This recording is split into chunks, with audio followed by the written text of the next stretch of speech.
exorbitantes cantidades de dinero para poder instalar una antena de telecomunicaciones. Esto funciona así. Yo necesito ampliar la cobertura de telecomunicaciones, quiero colocar antenas en varios lugares, necesito licencia de construcción. Entonces los alcaldes vieron a las empresas de telecomunicaciones como un cliente con mucho recurso económico y, por decirlo en un término muy chapín, se dispararon con las tasas municipales para esto. Vino esta ley a colocarle un límite a ese tipo de cobros, pero también le dio más privilegios a las empresas de telecomunicaciones. Los permitían utilizar libremente espacios públicos y utilizar infraestructura, digámoslo así, hasta municipal. Eso realmente provocaba un conflicto entre la autonomía municipal y sus ingresos. Lo que hay que tener presente es que el tiempo que estuvo vigente esta ley y las telecomunicaciones hayan logrado instalar sus antenas, las instalaron a ese precio económico que estuvo vigente la ley. Hoy, cuando esto quede sin vigencia, pues las municipalidades van a volver a tomar el control de esto. Gracias, Omar Barrios, director del Centro de Estudio de Derechos, SEDE. Aquí tenemos la información y ahora damos vuelta de página porque Anitza tiene más noticias del país. Continuamos con más información. El Pleno de Magistrados del Tribunal Supremo Electoral dio a conocer que a 11 alcaldes y a un concejal les van a revocar su nombramiento debido a que la Contraloría General de Cuentas detectó que mintieron al momento de su inscripción. Acá los detalles.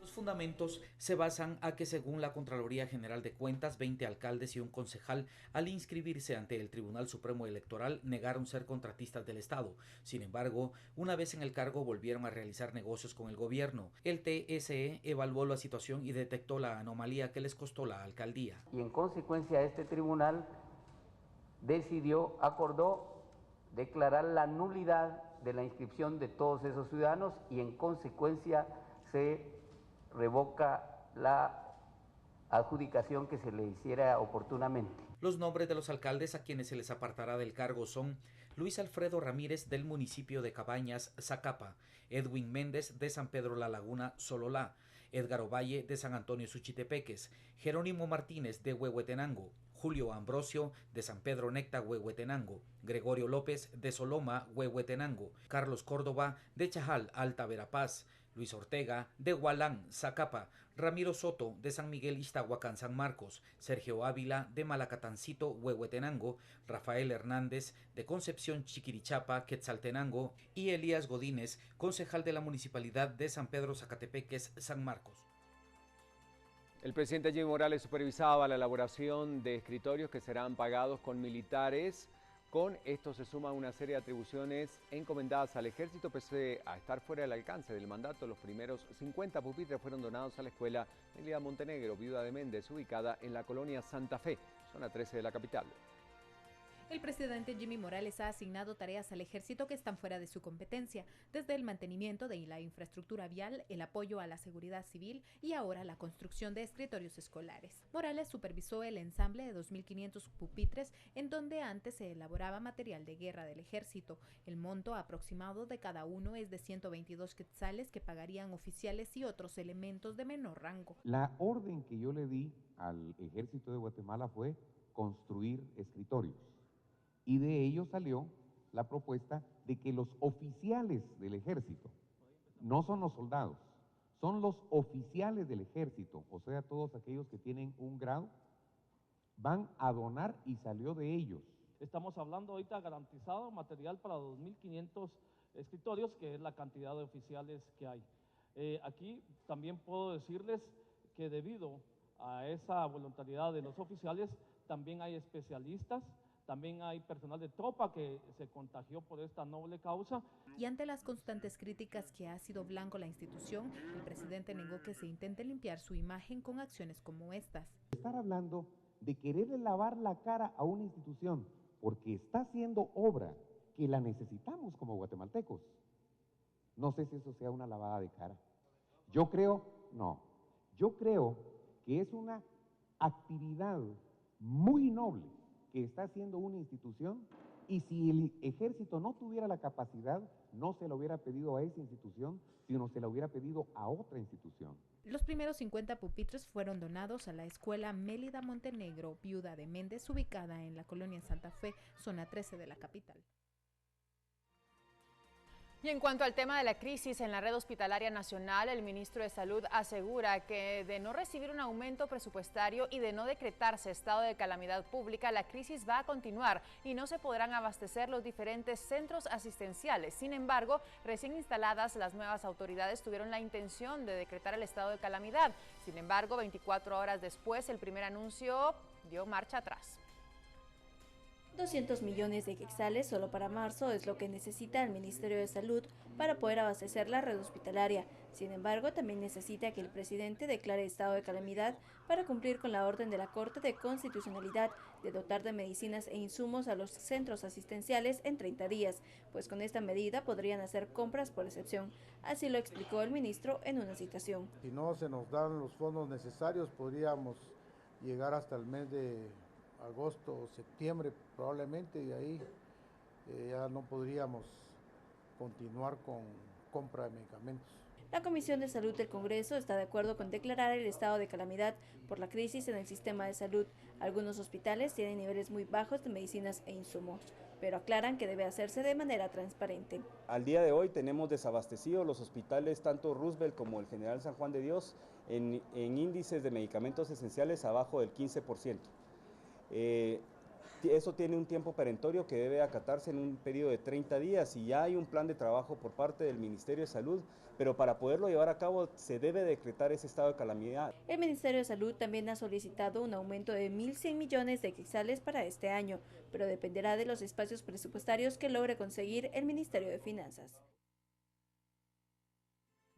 Y continúa la controversia sobre el aplicar o no la pena de muerte en un tema de discusión a nivel nacional. El presidente Morales dijo que ejecutarán lo que el Congreso dictamine sobre la pena capital. Mientras tanto, el Procurador de los Derechos Humanos no descarta que grupos interesados en reactivar la pena capital estén detrás de los constantes ataques. Escuchemos lo que decía. Lo que está en veremos es el tema del indulto presidencial, que es un tema del Congreso de la República. Si el Congreso de la República lo traslada, pues entonces nosotros tendremos que sancionar o vetar la ley, pero nosotros hemos creído que el Ejecutivo lo único que tiene que hacer es ejecutar los presupuestos y los planes que sean aprobados por el Congreso de la República y ejecutar lo que la justicia de Guatemala le plantee. Así es que nosotros no discutiremos la ley, sino que la cumpliremos. El ente encargado de la persecución penal deberá investigar y establecer quiénes son los responsables de estos hechos. Yo diría que en este país nunca podemos descartar nada. No puedo ser irresponsable de hacer una acusación de esa naturaleza.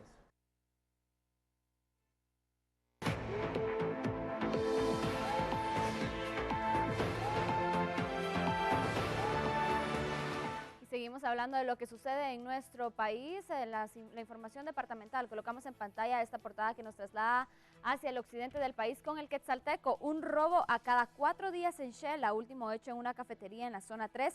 Delincuentes han afectado 19 negocios en primeros 75 días del año. Ebriedad sigue causando daños, colisiona contra camión y luego queda atrapado en camellón de la Cuesta Blanca. Sigue el reconocimiento Mujeres de Altos Quilates, activista juvenil, una voz en contra de la corrupción. Estamos hablando de Diana Córdoba. Información de Guatemala y el mundo lo puede encontrar en el Quetzalteco. Y hablando de noticias departamentales, en Ixcán, Quiché se conmemoró el 34 aniversario de la masacre ocurrida en la comunidad de Cuarto Pueblo, donde perdieron la vida más de 360 personas. Ampliamos la noticia. Dedican una vía crucis en memoria de más de 360 personas masacradas por el ejército de Guatemala en la comunidad de Cuarto Pueblo, Ixcán, Quiché, entre el 14 y 17 de marzo de 1982. Exactamente el 14 de marzo entró el ejército aquí a masacrar a alrededor de unos 350 personas, entre hombres, mujeres, niños y ancianos. Los sobrevivientes narran que el ejército tomó una cobarde venganza en contra de los cooperativistas porque la guerrilla los había atacado mortalmente. Y lo vimos una fosa, lo tiraron y después lo echaron gasolina, lo quemaron. Yo salvé en masacre, mi mamá salvó, mi mamá huyó aquí en esta loma, yo salí afuera con mis hermanas. Por eso nunca vamos a olvidar. Y esta es la masacre reina, por así decirlo, del Ixcán, ¿verdad? No hubo una masacre tan grande, tan cruel como esta. En el Ixcán sí hubo, en otros lugares de Guatemala, ¿no? Pero tan genocida, digamos, ¿no? Que va a la raíz del género humano, ¿no? Seguimos hablando de las noticias, pero ahora nos trasladamos a noticias del mundo, noticias internacionales con Cristal García.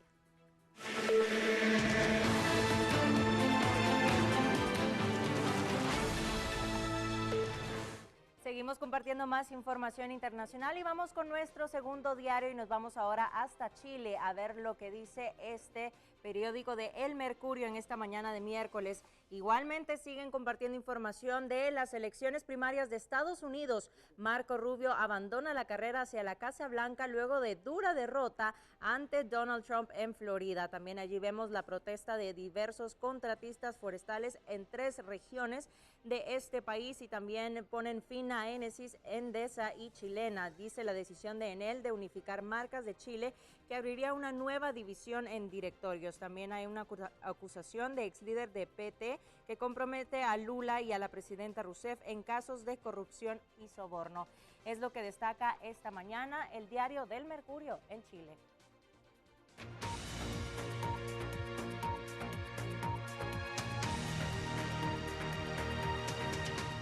Y en más noticias internacionales, en Moscú comenzó el retiro de la mayor parte de su contingente militar en Siria tras el anuncio del presidente Vladimir Putin. Los aviones de combate rusos empezaron a retirarse de Siria horas después del anuncio de Vladimir Putin de que sacaría del país la mayor parte de su contingente militar. Una decisión que tomó por sorpresa a los opositores sirios y a los occidentales, que han reaccionado con prudencia. Aliada del régimen de Bashar al-Assad, Rusia interviene desde hace meses en el conflicto en Siria, bombardeando con sus aviones a los rebeldes. Pero los occidentales acusan a Moscú de atacar más a los opositores moderados que a los yihadistas del Estado Islámico. Decidida tras una conversación con el presidente Assad, la retirada llega en medio de una tregua que comenzó el 27 de febrero y se anunció el mismo día que arrancaban las negociaciones de paz en Ginebra.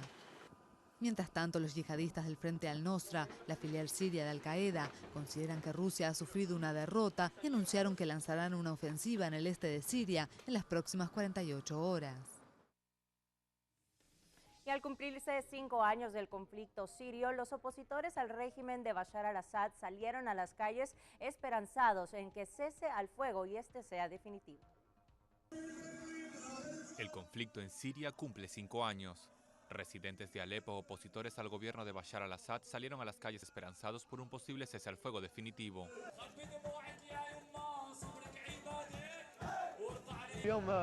Nos manifestamos con motivo del 5º aniversario de la revolución siria. Esperamos derrocar al régimen después de 5 años de guerra y matanzas. Aspiramos a vivir en un país democrático.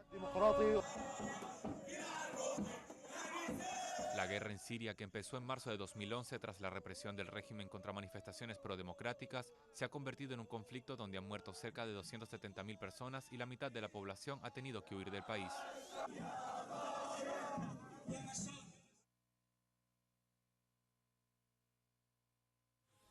Y en otros temas nos vamos hasta Suiza, en donde las Naciones Unidas consideran que la actual disminución de la violencia en Siria ha creado la mejor oportunidad hasta el momento para poder ponerle fin a la guerra que inició en el año 2011. Para Naciones Unidas, el actual clima de disminución de la violencia en Siria es la mejor oportunidad que ha habido para poner fin a la guerra.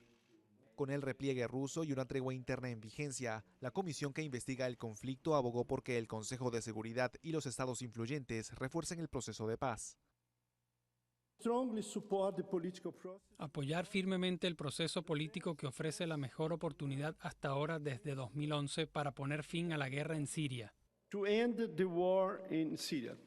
Desde Ginebra, los negociadores de la oposición advierten que es necesario esperar los efectos que traerá la retirada de la aviación rusa, aunque la decisión de Moscú es valorada en general como un gesto positivo. En el terreno, los